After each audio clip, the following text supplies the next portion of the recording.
Hello student, मैं विपिन कुमार और आज हम डिस्कस करेंगे advantage of prestressed concrete.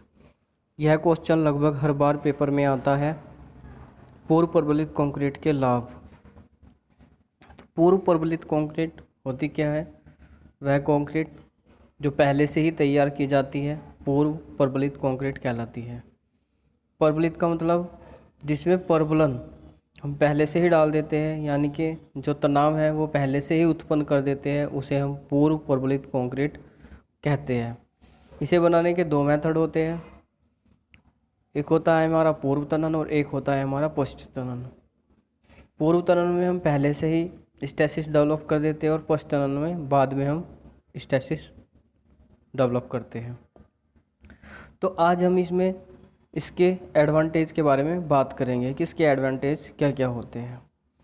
Number 1, इस विधि से कंक्रीट तैयार करने में उच्च सामर्थ्य की कंक्रीट जैसे M35 तथा उच्च तनन सामर्थ्य का इस्पात जैसे Fe415 जिसे हम टोर स्टील बोलते हैं या HYSD बार भी बोलते हैं का उपयोग किया जाता है। दोनों की संयोजन अच्छा होता है और दोनों मितव्ययी होते हैं। हाई स्ट्रेंथ कंक्रीट और हाई स्ट्रेंथ स्टील यूज करने का फ़ायदा ये होता है कि जो मेंबर होते हैं हमारे वो बहुत छोटे बनते हैं। इसके बाद नंबर 2, इस विधि से कंक्रीट तथा इस्पात की उच्च सामर्थ्य का पूरा उपयोग संभव है, अतः खंड सस्ता होता है। खंड सस्ता का मतलब अगर साइज़ कम होगा तो मटेरियल कम लगता है, जिससे उसकी लागत कम आती है और वो सस्ता पड़ता है, बट उसकी स्ट्रेंथ ज़्यादा होती है और ज़्यादा लोड वो वहन कर सकता है। नंबर 3, उच्च सामर्थ्य के कंक्रीट व इस्पात उपयोग में लाए जाने के कारण खंड की माप कम होती है, जो मैंने पहले ही बताया, लेकिन स्ट्रेंथ ज़्यादा होती है। नंबर 4, आरसीसी की तुलना में पूर्व प्रबलित कंक्रीट में लगभग 35% कंक्रीट की आवश्यकता होती है तथा इस्पात 25% तक उपयोग में लाया जाता है, यानी कि 75% इस्पात की बचत होती है और 65% कंक्रीट की बचत होती है। प्रीस्ट्रेस्ड कंक्रीट के अवयवों की उच्च सामर्थ्य होने के कारण इनका उपयोग सुरक्षित रूप से बड़े पाट के पुल, जो बड़े बड़े स्पान वाले पुल होते हैं, उनके लिए यूज़ कर सकते हैं।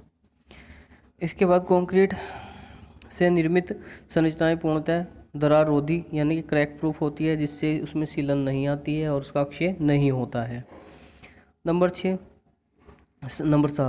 संरचनाओं में पूर्व प्रबलन उत्पन्न होने के कारण विकर्ण तनन कम होता है। इसके बाद नंबर 8, इसमें भारित तथा अभारित अवस्थाएं में दरारें उत्पन्न नहीं होती है, जब जल संग्रह टैंक तथा अन्य संग्रहण साइलो के लिए ये आदर्श मितव्ययी पदार्थ होते हैं। नंबर 9, पूर्व प्रबलित कंक्रीट की संरचनाओं की क्रीप तथा फटीग सामर्थ्य उच्च होती है।